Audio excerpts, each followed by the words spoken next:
Hello, and welcome to Two Guys and a Chainsaw. I'm Todd. And I'm Craig.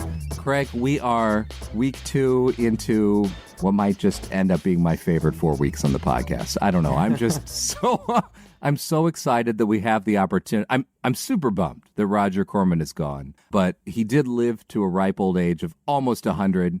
So right. If I can get that far, it means that I've made some major life changes.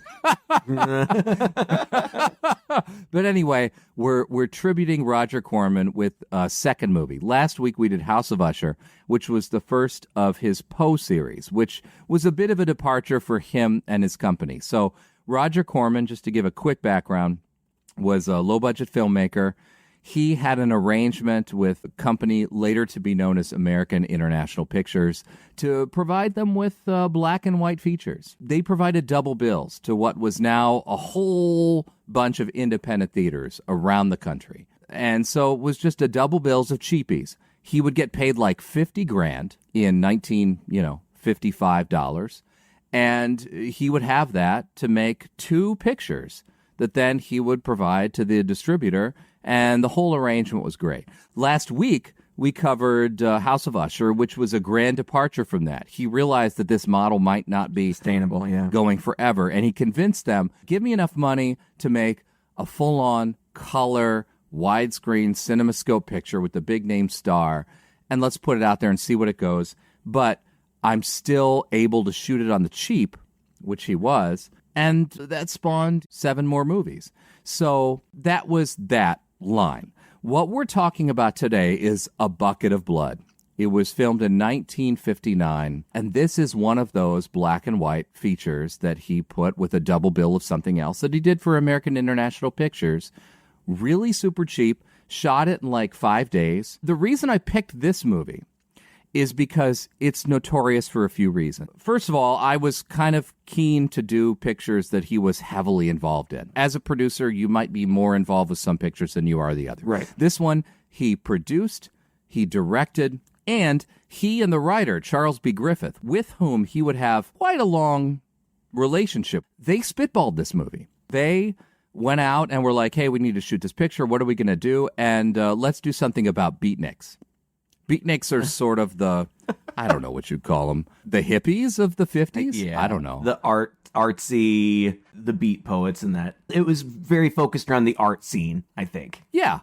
Honestly, like pretentious, artsy people. Now, right. You as an English teacher in high school, do you teach your kids about this era? Did you talk about, how familiar are you with this? Because some very significant American writers came out of this school or era. Not really. Yeah, we may look at some beat poets, but not in depth. Like we may read a couple of poems, but no, I don't. I don't go in depth in this era. Beatniks are like counterculture at this time, right? And this was kind of the peak. 1959 was kind of the peak. And so they were, in a way, ripe for parody. And so he and Charles Griffith went out and literally went from coffee shop to coffee shop over a day, drinking coffee, drinking some alcohol, and eventually by 2 a.m., they had, between the two of them, sorted out the story for A Bucket of Blood based on what they kind of encountered, what they saw. And Roger Corman himself started this with the germ of an idea. And I'm going to read from an interview from him. He said, the idea for this picture came from a screening that I went to from one of my horror pictures. A character was walking down a hallway. I used my usual technique of moving the camera. It was like an actor's POV moving forward. And then as he was moving forward, he reverse dollied back and built the suspense. And by the time this character comes to the end of the hallway, he has to open the door, and the audience sees that there's something terrible behind the door. He said the scene played perfectly, the audience screamed, and we opened the door. Of course, something fell into his face. And then after the scream, they laughed. And I thought, did I do something wrong? Like, why did they laugh at a horror film? So I was trying to analyze it, and I realized that I didn't do anything wrong at all, that I did get the scream I was looking for. The laugh afterwards was a release. The tension had been broken. And also, they laughed at the appreciation of being taken in, right? They've been had by the scene. Mm-hmm. So he said, I started to think about the relationship between humor and horror, which I later started to equate with sex. So in each area, you build the tension, build, and then you snap it quickly. And the end result is that you scream in horror, you laugh in comedy, or you come in sex. So I did a bucket of blood as a little experiment to see if I could combine horror and humor deliberately. And that led to his other horror comedies, which came after this, which were Little Shop of Horrors and Creature from the Haunted Sea. And all three of these were written by the late, great Charles B. Griffith, who, like I said, became a Corman collaborator for a while. Charles B. Griffith was known in the industry by Corman and all the people who worked with him as an incredibly inventive writer. He was just fun. He had all these wacky ideas, and he put them into the script, and he would write super, super fast. His parents had a vaudeville background, and so he kind of came from that. And he himself said that he was too stupid to realize and understand how long it was supposed to take to do a script. So he would write like super fast. And that's why Corman loved him, is he would get scripts out to him super fast. They would have these wacky, fun ideas. Griffith went on to write a number of things, so many things uncredited, lots of big name pictures that he didn't get a credit on, or he did rewrites on, or things like that. But he said, honestly, I got lazy because it was so much fun to work for Corman and to do these crazy things that he would just fall back on writing another picture or two for Corman. That was the kind of relationship these guys had. They latched on early on. They had a similar ethos, I guess, in a way. And so I chose this picture because Corman himself was spitballing the whole concept with Charles Griffith, who then wrote it, and then they shot it. And they shot it in 6 days. It was an insanely short amount of time. In fact, after they were done shooting it, nearly a year later, the sets for this movie had not even been demolished yet. And so Corman jumped in and was like, hey, I can shoot another movie real quick before you destroy these sets. And on the same sets that he used to shoot this movie, he shot Little Shop of Horrors. Again, with another Charles Griffith script that once again, they went just from cafe to cafe and bar to spitball over the course of a day. And Little Shop of Horrors, we know, it made a bit of money, but then it spawned a musical. It launched Jack Nicholson's career. It had many of the same actors from this movie in it. And Corman shot it super quick because in 1960, the rules were changed so that Hollywood had to start paying actors residuals. No longer could you hire an actor and say, all right, you did this movie for me. I paid you. It's done. Now you had to pay an actor every time that movie was shown. Residuals. And so Corman shot Little Shop of Horrors in 3 days, in December of 1959, so that he could hurry up and get one more film in before he had to start paying actors residuals. That's how this guy worked. Bucket of Blood stars Dick Miller. I love Dick Miller. Yeah. We've seen him in bit parts in so many things. And one of the great things about this movie is this is a rare occurrence where we get to see him in a starring role. Have you ever seen Dick Miller in a starring role before this? Yeah. Well, yeah, because I saw Little Shop of Horrors. But he didn't star in Little Shop of Horrors. He had a bit part in that. Oh, right. He was the flower guy. Yeah. Yeah, the guy that came in. That's right. I forgot he wasn't the lead. I was thinking he was the lead. I'm not at all surprised that it was the same director and the same writer, and, it's shot on a lot of the same sets and whatnot, because they're the same exact movie. They are. They're the same exact movie. Except for the fact that one has a man-eating plant and one doesn't. Otherwise, the plot is exactly the same. Charles Griffith was very blatant about it. He said, I had this awesome structure that we used for Bucket of Blood, and I just copied it, and we used the exact same structure for Little Shop of Horrors. And they use the same sets. They use the same actors, for the most part. How great. This is what I love about this man. I so admire this. I just felt like, I'm watching it and as things just keep adding up, I'm like, this is pretty bold. This is pretty bold to make the same movie again and put it off as something else. Because, the plots are so similar and there are so many parallels. the main guy in this movie, Walter, is this kind of simple, down on his luck, lower class guy who's working in this place where he's unappreciated and kind of abused by his boss. But, you know, the one ray of light is the girl that he likes there. He wants to be something more, so he has to try to do something else. So instead of becoming a horticulturalist for a strange plant, he decides he's going to be an artist, because we're not in a plant shop. We're in like a hipster coffee shop club kind of thing.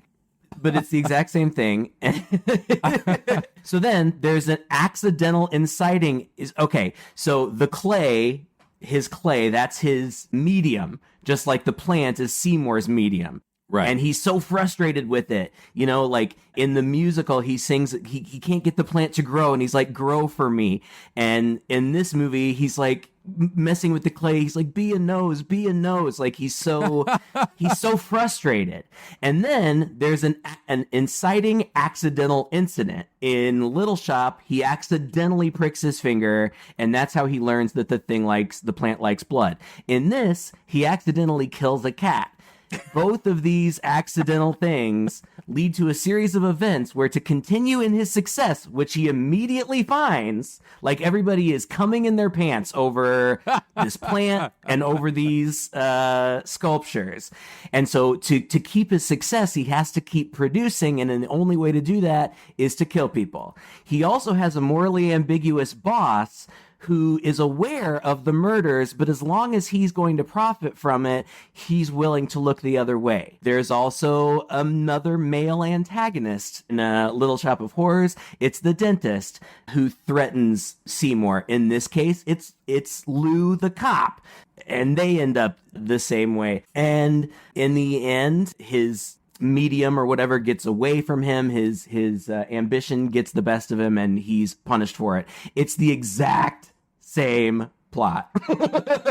I gotta say, I had never seen this movie before. That surprises me. I know. It has been on my list forever.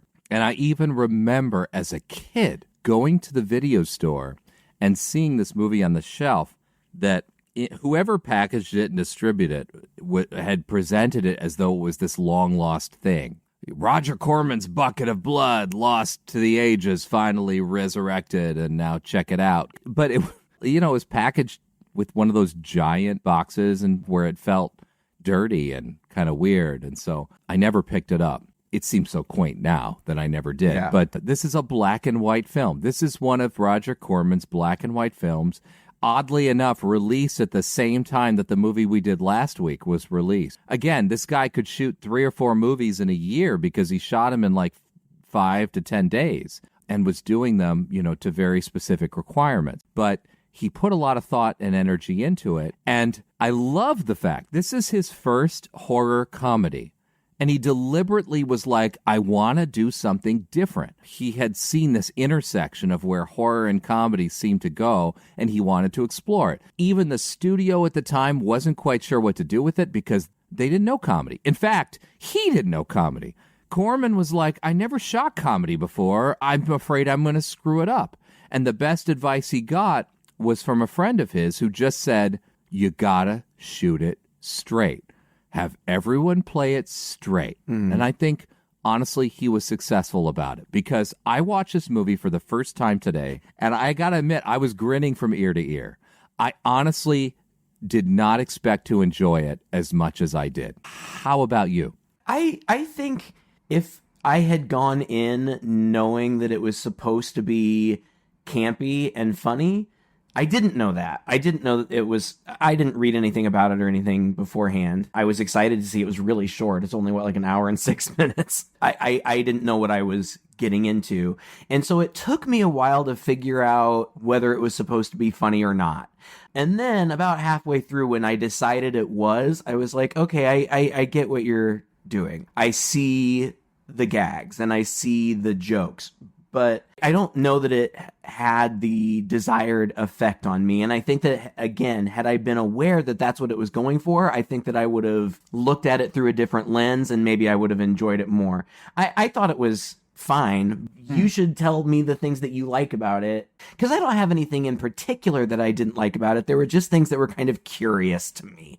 Like, Right. I love Dick Miller too. He's been in everything. He's cameoed in a million movies that we've talked about, and he plays a character here named Walter Paisley, and apparently this movie had enough impact on filmmakers that they wanted it. Like, Dick Miller plays a character with that same name in a bunch of movies. Yeah, Walter Paisley. Yeah. They're not the same character, but he often or sometimes has that name.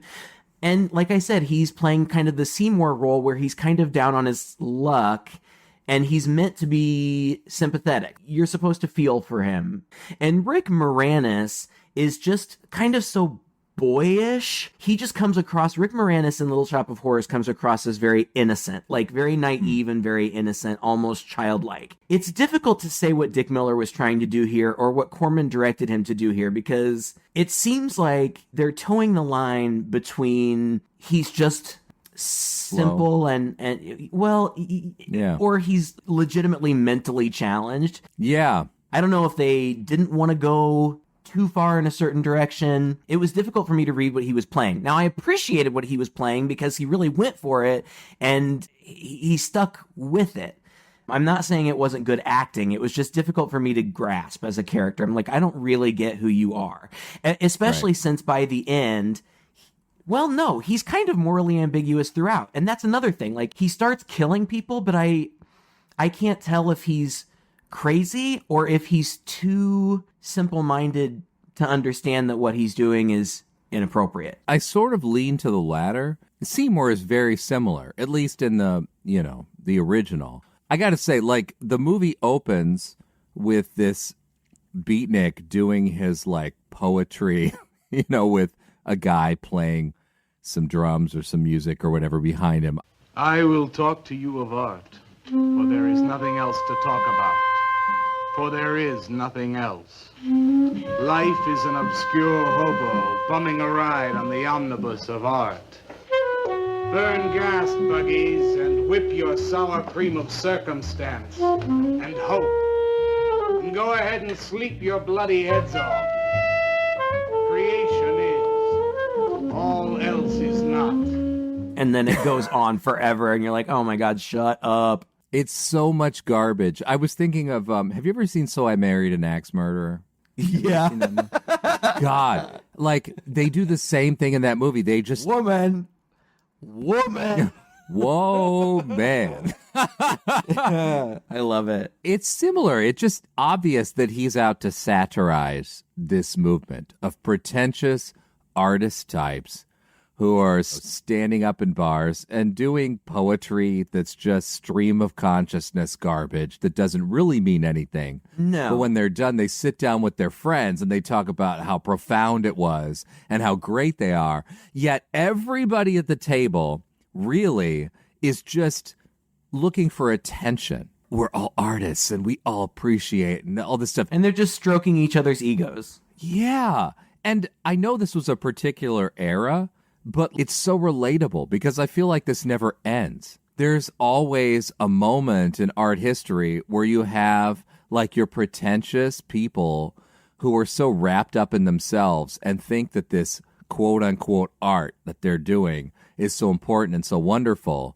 That becomes their identity. That becomes their meaning. And it just, from the outside, it just looks sad and pathetic. And the minute that guy opens his mouth, I was literally laughing out loud because the more things change, the more they stay the same, Like, I know people like this now. It's just different stuff, but it's the same pretension. And it's sad. Like, it's this longing to belong. It's this longing to be important. Like, what you're doing is important. What you're doing is meaningful. What you care about is important and meaningful. But, like, anyone from the outside looking at it, it's like you're just masturbating, You're stroking your own ego. It's just so much bullshit coming from your mouth. It's completely meaningless. I'm just going to play devil's advocate, and couldn't you really honestly say that of any artistic endeavor?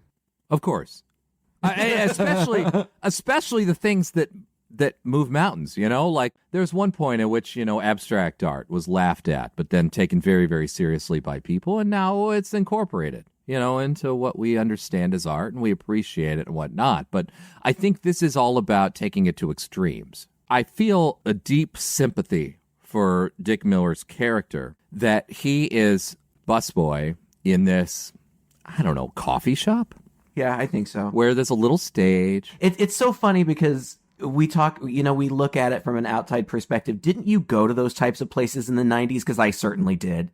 These like hipster coffee shops. There was one in my town where people would like they would come and they would just play their guitar and sing acoustic, like on a little tiny stage, or slam poetry or whatever.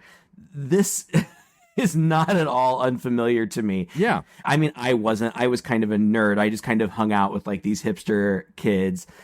And they, it looked different, but it was the exact same thing. So it's not like, and I'm sure that I know for a fact that these third spaces still exist. Not in my area, but they do. I'm just saying that, yes, us watching it as an audience, it looks super pretentious and stupid, and it's obvious that they're making fun of it, but it's also, I mean, I guess that's kind of one of the points of satire, is to, when satire gets too broad, then you kind of lose the message. So you kind of have to keep it close to reality for the satire to even read. So I think he does a good job of that here. But anyway, I'm sorry, that was a tangent. You were talking about how you feel sorry for Walter, this meek guy in this environment. Okay, so going to Walter, by the way, everything you said is right. Going to Walter, like, he's this guy who's just a busboy, and he feels unimportant, and he aspires to all these people. They congregate. There are all these self-proclaimed artists in here. This guy gets off the stage, and he's spout out this quote-unquote poetry that he even admits is meaningless. Everyone listen to my new poem, but do you think they really heard it? I heard it, Mr. Brock. Thank you, Walter. I'm sure you did. Bring on the multitude with a multitude of fishes. Feed them to the fishes for liver oil to nourish the artist. That was word for word. Is it? I've forgotten. You mean you don't remember your own poem? I refuse to say anything twice. Repetition is death. Oh, get it. When you repeat something, you are reliving a moment, wasting it, severing it from the other end of your life. I believe only in new impressions, new stimuli, new life. I thought you believed that life is an obscure hobo bumming a ride on a... I do believe that, Walter, but I also believe creative living. To be uncreative, you might as well be in your grave. They applaud him because they all want to be a part of the circle. Right. And this guy is outside of that. He's watching it. He's waiting their tables. He wants desperately to be a part of it. I don't know. I just felt like, aren't we all kind of there at some point? We want to fit in. We want to be right. But you're right. He's played as a little slow. So he's very vulnerable. And somebody actually says something about him. It's a dig. He says Walter has a clear mind. One day a thought's going to enter it. It's going to get lonely and wander out. He's just such a pathetic character. Yeah, and there's one point somebody says something about being in the military, and he said, they tried to draft me once, but I couldn't pass the test. And he just says it in all earnestness, like it's just a fact, and they all kind of look at each other. Like, that was the other thing that bothered me, that doofy poet, which I do want to go on record and say that everything that he was spouting was nonsense, but it was pretty well constructed nonsense. Like, sure. Like if you actually listened to what he was saying, it didn't make any sense. It was just like free association. But it did have a cadence, and it did have a meter, and you could pull some meaning from it, sure. Yeah, it wasn't just nonsense words, like just random, like he was saying something. Yeah. It was just a bunch of gobbledygook. But that guy, that poet, and Carla, she draws. They're all artists in some way or another. They aren't mean. One might even say they're nice to Walter, but in a really condescending manner where it's clear to us. I don't think it's clear to Walter because he so desperately wants companionship and community, but it's clear to us as the audience that they're condescending to him and that they're laughing at him behind his back.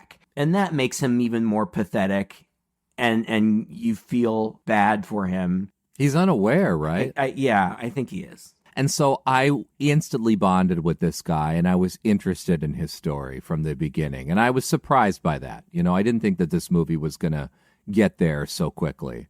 And Dick Miller, who I'm used to seeing in these, like, sarcastic, almost opposite roles, right? Self-assured. Yeah, he's kind of an everyman. Like, he's just kind of a likable everyman. And he comes home and he's so excited because he has some clay. Well, that's the thing. That's his in. Like, art is the in to this community. So he has to do something. I mean, they tease him, like, have you ever written anything? I don't remember exactly what they say. He's like, no, but I am working on something. I'm working on something at home. He clearly knows that art is his way in. So he buys this, huge cardboard box full of molding clay. He's already bought it before the events of the movie, but we see him, open it and pull the clay out, and he grabs not a portrait, an actual photograph, a framed photograph of a woman. I don't know who it is. Maybe his mother. I don't know. Or maybe it's Carla. I don't know. It might be. It's hard to say, right? Yeah, I don't know. It's as though he thinks that he's just going to sit down and be able to sculpt whatever he wants to sculpt. Yeah. But he starts very clumsily putting together what's supposed to So be a sad. head, but he just, he just molds kind of a ball, and then he pokes his thumbs in for eyes, and then he tries to make a nose, and he can't even get it to look right. And he's clearly visibly frustrated. Like, why isn't this working? Why can't I make it look the way I want it to look? And he gets really upset. Meanwhile, we've heard this cat meowling. We know it's the landlady's cat. She told him it was lost, whatever. And he realizes that it's stuck in the walls. And he's like, all right, hold on, I'll help you out. So he grabs a huge knife. The biggest damn knife you've ever seen. And he's going to cut it out. But of course, you know what's going to happen. Like, he gets a hammer or something, and he hammers the knife in, and you hear... I laugh so hard. I'm a cat lover, but I laugh so hard at that. It grossed me out when because then he pulled part of the wall down, and he had in fact impaled the cat. And when it was just hanging there impaled, I was like, ugh, that's gross. And then when he started to pull it out, and it was clearly not a real cat. It had no motion. Like, if it was ever real, it was certainly taxidermied at this point, because it was stiff as a board. Right. But he's upset about it, but he goes to sleep and he wakes up in the morning, and all the time, this was something else that was interesting about his character to me, is it's almost like he has, and I'm probably going to use the wrong word, because like an eidetic memory, like he remembers everything people say, and he can recite word for word everything people say, but that also means that those things are constantly floating around in his head. Yeah. And so he starts chopping together different things he's heard from the poet. Let them die, and by their miserable deaths become the clay within his hands, that he might form an ashtray or an ark. Pray that you might be his diadem, gold, glory, paint, clay, that he might take you in his magic hands and wring from your marrow wonders. And that triggers in his mind an idea. And it's a really silly idea. He says, repetition is death, Frankie. That's the first thing he says to this poor cat, right? And it's ironic because the poet says, I never say anything twice, repetition is death. But he himself can't help but repeat everything this guy has said in his head. Right. Throughout the whole movie, he's going back to this guy's words like they're really, really meaningful for him. And it's really tragic in a way. And I don't know. Like, I don't want to get too deep into this, but, this guy has said all these things, and in this particular circumstance, in this particular situation, this guy's really taken them to heart. And he's taken them to heart in a very twisted way. And that just makes it more pathetic. He just latches on to what this guy says, and we can all look at it and see that what this guy says is just, honestly, it's just garbage. Yeah, it's just like free association. Like, just whatever comes to mind next. You should, you honestly, because I imagine a lot of people haven't seen this. If we haven't seen it, I imagine a lot of other people haven't. And if any of our listeners are like me, they may be a little bit reluctant to seek out something like this. So you should play just a little bit of that so they can hear what we mean, because it's difficult to describe. He ascribes meaning to it. So, I mean, what it comes right down to is he's not mentally well. I'm not going to try to diagnose him. He's impressionable, and he's not well, and he's not making rational choices. But he's desperate for acceptance. Again, killing the cat was an accident. I find it morbid and gross that what he does is that he takes the clay and he uses the body as a mold or whatever, and he just covers it. He encases it in the...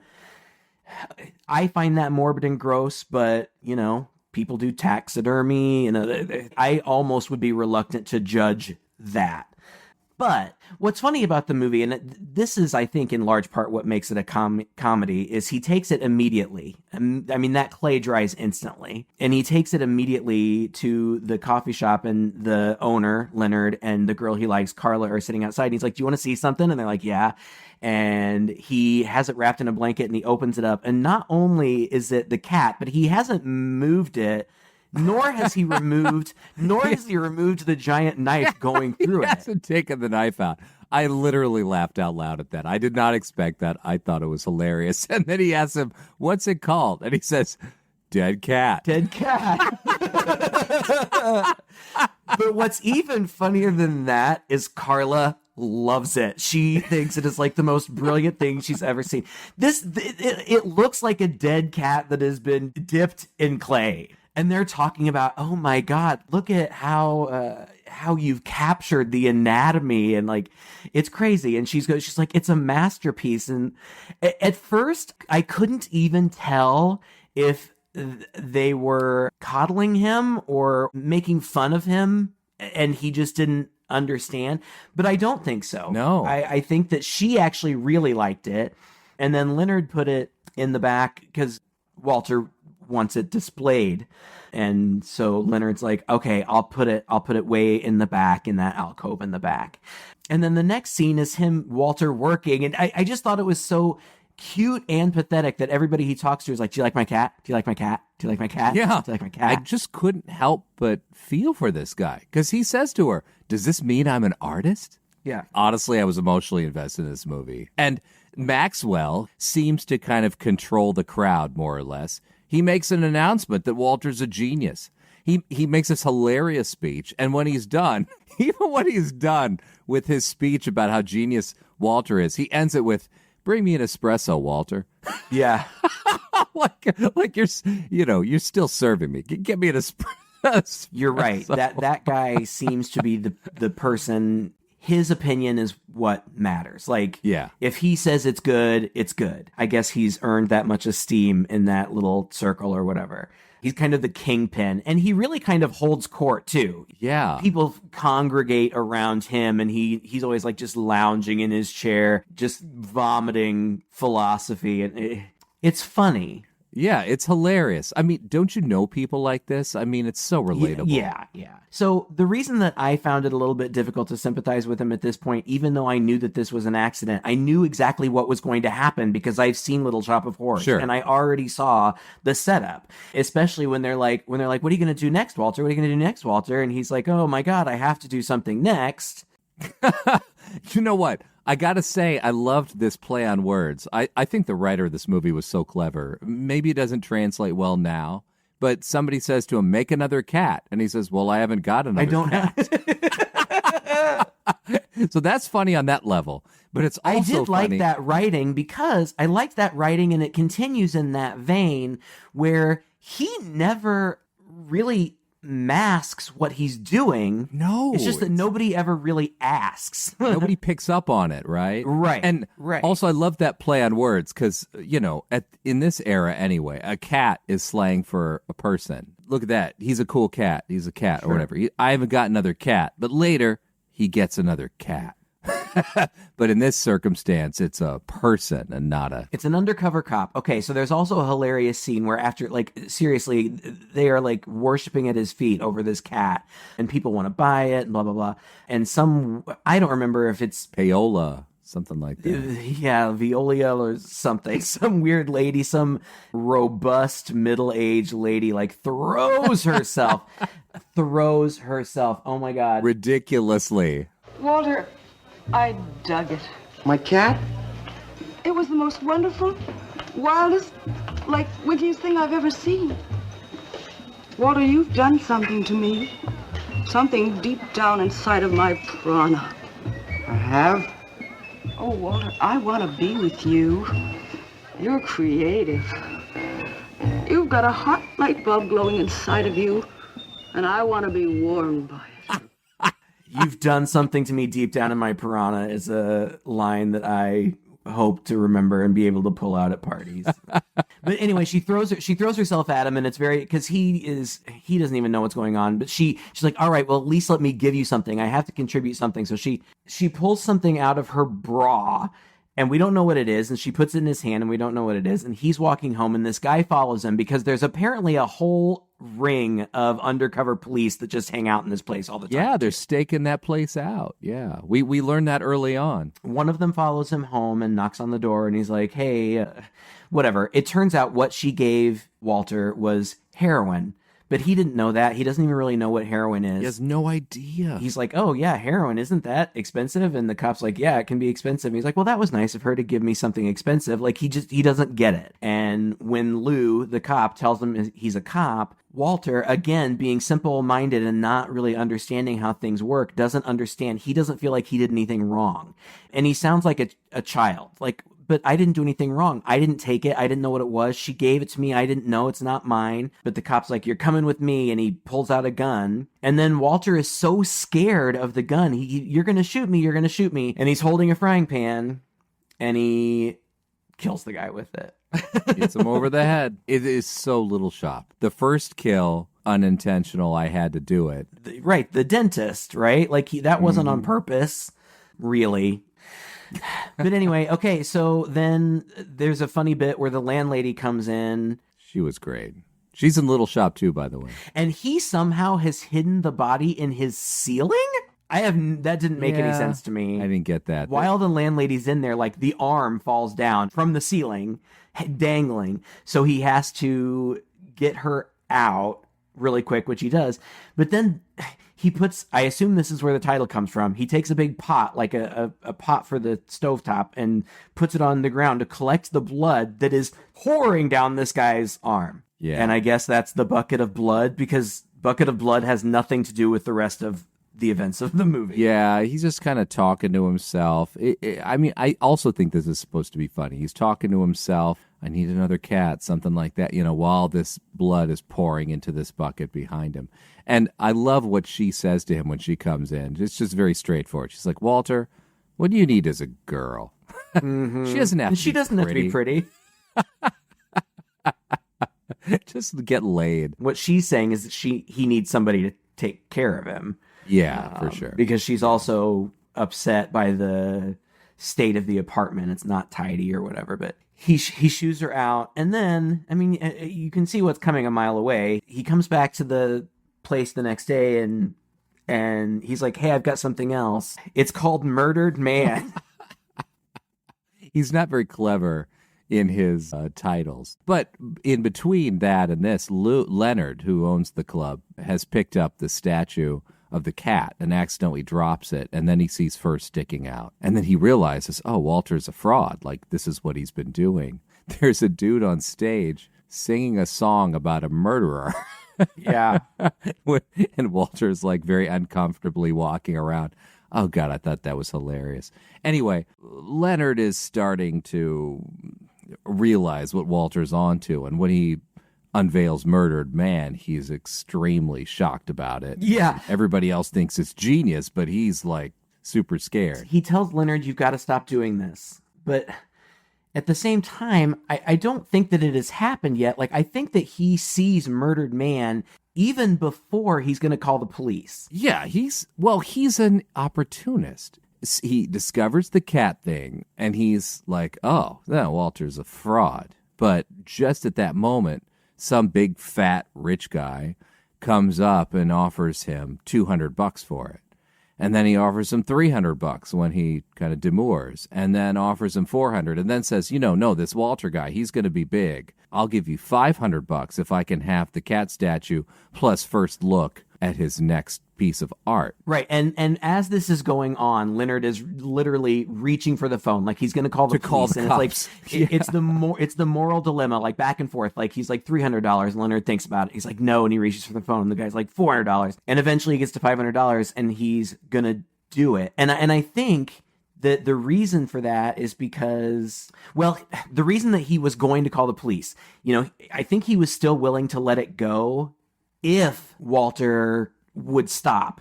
But at the success of Murdered Man, Walter's like, I can't stop. I have to keep doing stuff. And I think that's when he was like, okay, I've got to call the police. But then when he realized how profitable he's going to be, he's like, well, I guess I'll turn the other cheek. Yeah, I mean, it's so. I think there are definitely several obvious layers of social commentary in here. I mean, they're bold on their face. It's not that sophisticated, but it's cool. I mean, it's more than you would expect for a quickie movie like this. He's obviously self-motivated by money, so he's not going to turn him in quite yet. So that's an interesting dynamic, I think. Also, by the way, I've got to say this. There are these two guys who are running gag throughout the movie who are just stoned out of their mind every single scene. They always have this kind of funny commentary. And there's all these jokes in there about veganism and about, are these Smoking eggs? weed. Yeah. And wheat germ. By the way, I just have to say, because it's part of our history, I think this is the third prominent mention of wheat germ in a movie that we've had so far. Do you remember back when we did, what was it, Zombie Nightmare or something like that? I can't remember, where a guy was going to buy wheat germ. And then like 2 weeks later, we saw another movie and there was some dude talking about wheat germ. And then in this movie, they talk about wheat germ like 5 times. Much of that. I think for the time it was shorthand for veganism or something like that. Oh, sure. Gotcha. It's a lot of these jokes in here. Watch it, the plate's hot. Are these fertile eggs? Are these eggs fertile? Naturally. What you fry them in? We ran out of the safflower seed oil, but I found a bottle of peanut oil on the shelf. Don't worry, it's not hydrogenated. Is that the cold pressed stuff or the junk Hilda bought by mistake? And I think it kills. Roger Corman, when he was interviewed about this, I don't remember what year it was he was interviewed, but he was just like, the audience laughed at these bits. But now a lot of the things that they were making fun of are accepted in society today. We have these things like the vegan lifestyle and people wearing sandals with suits. And so it's just not like funny now. People don't realize is that a lot of those things that the Beatniks were doing and writing about have now become part of our collective culture. Well, I sort of feel like those things have come back around again, where we're kind of looking back on these things and still there's at least a segment of society that still makes fun of it. So in a way, it's kind of funny how timeless the humor in this movie really is. Like, I was laughing. And by the way, those two guys, go ahead. I eat very little meat. I'm practically a vegan myself. And so It's okay. It's all right, Todd. It's okay. Thank you. Thank you for it. It's fine. Thank you for your reassurance. But yeah, I mean, I think it's hilarious too when everybody's got to announce their veganism to everybody. It's just a funny thing to laugh about. And back in the 50s, it was no different. It's just so funny how little things have changed. Those two guys, it took me a while to figure out what was going on with them as far as what their purpose was. But ultimately I decided that, and I can only think of one of the guys' names, but those two old guys from the Muppets, the two old guys, Waldorf and something. And Standler? Oh, what's his I name? don't, something like that. That's who they were. Like the camera would just cut to them so they could make some hearty hard jokes. Sure. I also decided that those guys were gay. I don't know that the movie projects that in any way, but I just decided that they were, because it looked like they dressed just alike and like they probably shared clothes and stuff. But yeah, those guys, I found them really funny too. At this point, Walter is like on top of the world and he's eating it up, and like he comes to the coffee shop dressed like a pimp or something. Yeah, he's got like a beret, he's got a scarf around his neck, and he's got a cigarette holder and all this. It's just typical, very stereotypical, like pretentious artist, yeah. And he's strutting around, and he's so proud of himself, and everybody's kind of falling at his feet, except for this one model who's apparently been out of town, so she doesn't know about everything that's happened, and she can't believe that the stupid busboy is this great artist, and she gives him a lot of shit. And she openly, to his face, insults him and calls him an idiot and worthless. Yeah, and she's a real punk. Yeah. She's not a nice person. She's stunningly beautiful, but she's not a nice person.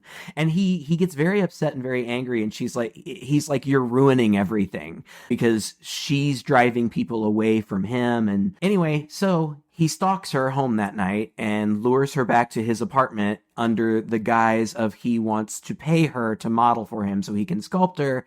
But instead, after she strips nude in silhouette only, he positions her on a chair and then strangles her.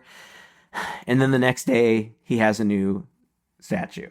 The cat statue was a mess. The people statues look kind of cool. Like they're still pretty rudimentary there, but the woman one in particular looked kind of skillful. I could see how somebody might look at that and be able to find some artistic beauty there. It's still grotesque because she's still obviously being strangled. But yeah, that's kind of the turning point where, he intentionally kills somebody. Corman shows some style here. This is a point in the movie where you can tell the movie starts to take a slightly different turn. He's got more skewed angles. A darker turn. Yeah, even visually, it's more dark. It starts to feel more Hitchcockian in the way that it's shot. Yeah. It feels more like a thriller. It's got more noir type things. There's a lot more shadow. And, he's able to make these very small and simple sets kind of more interesting by casting a lot of shadow over it and darkness in very interesting ways. And again, like a kind of skewed camera angles and things like that. I'm impressed. I'm impressed with Corman as a producer, but I think as a director, he put a lot of thought into what he was doing. He really cared and tried and was still able to do things on a small budget that were artistic. I really appreciate that.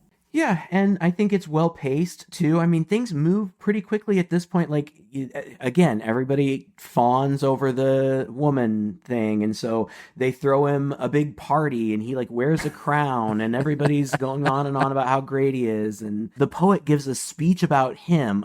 It's a poem. He does a poem about him, and he really takes that to heart. Like, he's accomplished what he wanted to do. People are acknowledging him. He's part of the community. He's been accepted into their community, but he's drunk, and he's also desperate to keep that. Keep it going. Yeah. He's now entirely motivated by fear of losing it. He literally says, I gotta do something before they forget me. I know what it's like to be ignored. And yeah, honestly, this is really good. I think this is really good stuff. I mean, obviously, it's very bold to have him just state this outright, but I get it. I sympathize with this guy. I understand how he feels. He's in this desperate situation, and all he wants is just to be accepted. And so I hate to see him. I know he's doomed to death. I know he's doing horrible stuff. And I also understand, because I think that that's a challenge that anybody who finds success faces, because you find success and you receive all these accolades and all this acclaim, and then the next question out of everybody's mouth is, what's next? What are you going to do next that's going to impress us? And that's a lot of pressure. And you're terrified they're going to move on. Right. How's he going to maintain that? And Leonard knows that he's dangerous. He knows what's going on. And at this point, Walter just gets, I think he's drunk. I think this is right after the party. Yeah. And he finds somebody working construction alone on the street with a giant circular buzzsaw. And little drunk Walter somehow manages to fight this guy and pin him down and slice his head off. And then the next morning, he has a bust. And he brings it to Leonard, who has just heard on the radio that somebody had been found decapitated on the street. Yeah, it's the newspaper salesman who announces it, yeah. It's silly and it's funny, but Leonard says, you have to stop doing it. You have to stop doing it. If you'll switch mediums, if you'll start just doing abstract or something, I'll give you your show. Because Walter has really wanted a show of his work. And so he's like, okay, give me my show or whatever. I don't know if he has any intention of stopping. It doesn't really matter at this point. No, he doesn't, because he has the show. But at the show, he confesses his love to Carla, and she tries to let him down easily. She's like, I do care for you, Walter. It's just, I love your work. I don't love you in that way. She's not terrible about it. It is sad.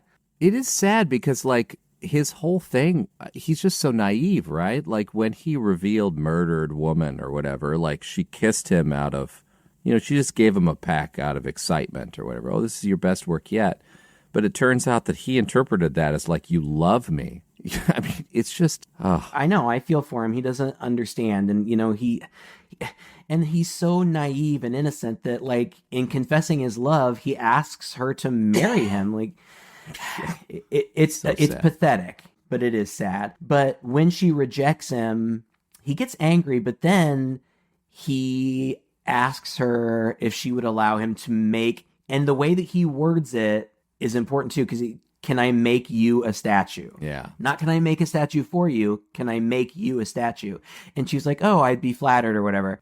But they go to the show and she closely inspects the woman in the chair. And there's one place where the clay hasn't covered. It's like a fingernail, and she can tell that it's a real fingernail. She bumps into him, and when she bumps into him, she confronts him about it, and he doesn't deny it because he's never denied it. No. Again, just nobody has noticed or like he doesn't understand that he's done anything wrong. in fact, it's like he's following Maxwell. He says, Maxwell said it's all right. And he quotes back, some lines from his poetry.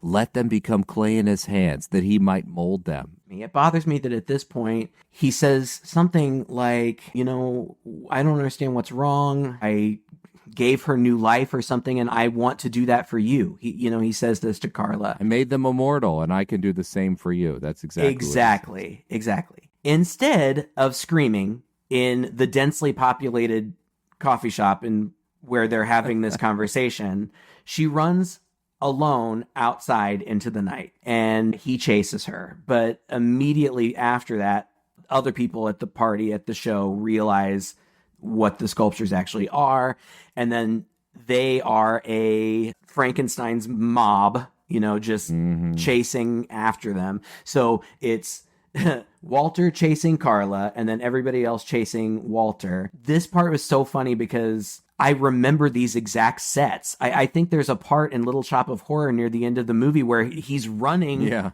It's almost an identical scene. He's running by these exact sets. But Walter starts hearing the voices of the people that he's killed, which is odd. And it was spooky, but it was new. Like, I guess he's going even more mad. But the voices tell him to go home and, like, they're going to get him and stuff, whatever. So he stops chasing Carla and he runs home, and he knows the mob is coming. So he says, I'll hide where they'll never find me. I knew what this was going to be. I knew that he was going to try to make himself a statue, but I didn't know if it was going to be in the vein of Little Shop of Horrors, where it was surreal that, like, Seymour's face, like, showed up in the plant.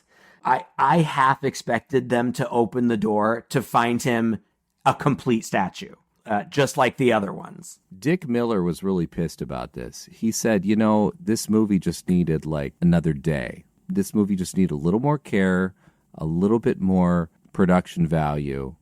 And at the end of the day, he was like, even this last scene where he's hanging, he said they didn't have enough time to cover him in clay or do any of that stuff. So he just ended up with some brown makeup on his face, and it reads poorly. Actually, I don't think so. I think it would have been interesting to see him kind of as a finished product or close to, but I think that realistically, and that's not to say that it needs to be realistic, but realistically, this is more like what it would really look like. Like, he would smear some, because the wolf is at the door. It's not like he's got hours to do this. He's got moments to do it. So he smacks some clay on himself and then hangs himself, and that's how they find him. And that douchebag poet is like, it's his greatest work. And then the end. I suppose he would have called it Hanging Man. Yeah. And I'm sure he would have. Yeah. I can't say that I really enjoyed it. It was so short, and it didn't feel like it.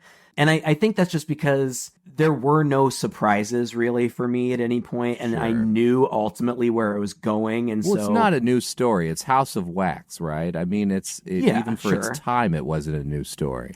And I knew that he was the doomed hero. There was no way he was getting out of this, and so it was just leading to a foregone conclusion. And so I just kind of wish they would just get there already. I mean, I think there's some interesting things going on here. I think it's an interesting watch. It was a little slow to me.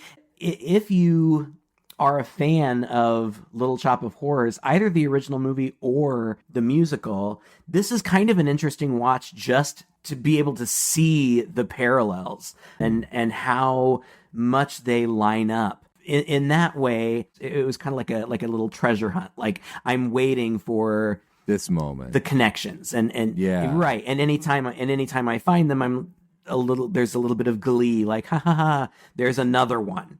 But beyond that, it didn't do a whole lot for me. I don't think there's anything wrong with it. It's just not my cup of tea. Honestly, like, I enjoyed it more than I thought I would. I thought it would just be a little tedious and kind of boring and very dated. It is in some ways, but honestly, I think I just bought into the humor part of it a little bit more. I enjoyed all the digs, and there are a million digs at the pretentiousness of this beatnik kind of art scene, and that I feel is almost timeless. Like, you could update this movie for today and really have a lot of fun with it. Heck, you could make it tech bros working on apps or influencers, just constantly stroking each other's egos and either actually being or thinking themselves to be elite. Well, yeah, for sure. And so in that regard, I really enjoyed it. Again, from looking back perspective, I didn't feel it was terribly original. I knew where it was going.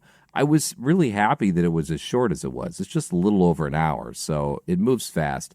It kind of moves like almost like an episode of Tales from the Crypt or something like that. Yeah. Well, I think it would be better in that format. I think it would be better at 30 minutes. Yeah. And I could see something like this on Tales from the Crypt, but we've talked about this before. In Tales from the Crypt, usually the protagonist, I don't want to call them the hero, but the protagonist is not a good person. In the end, you They get what's coming. They get what's coming to them, and there's some satisfaction in that. I don't find satisfaction in this. I feel like he was a troubled person, and ultimately all he wanted was companionship and to be accepted in any community. Probably this just happens to be the community that he was in. So it's kind of tragic that in the pursuit of that, he destroys himself. But nonetheless, I think I could have gotten that in 30 minutes. Fair enough. Well, interesting bit of trivia here. Fred Katz, who was the cellist who did the score for this, he scored a bunch of Corman movies. He did the score for this movie, which I liked. I thought it was very representative of the whole beatnik culture, sax notes and things that were almost like they were accompanying a guy on the stage doing poetry. And that was throughout it. It was quite good.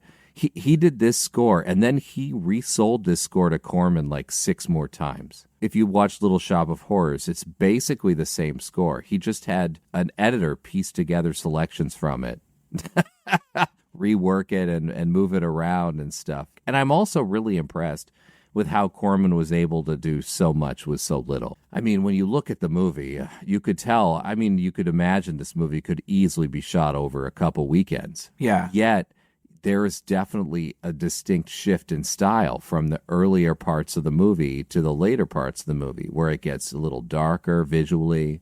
There's more shadow. Things are a little askew. And those same locations that we saw more or less lit evenly earlier on get cast in so much shadow that they get a depth and a mysteriousness about them and sort of an urgency, when he's being chased and things like that. Mm-hmm. And that's smart. It's really clever. I really liked that aspect of it as well. I thought it was quite noticeable, and I really appreciate it. We talked about this the last Corman movie we saw, House of Usher, where he was able to take a limited budget and just cram the screen with stuff and really make it feel big. And I feel like this film is really no different.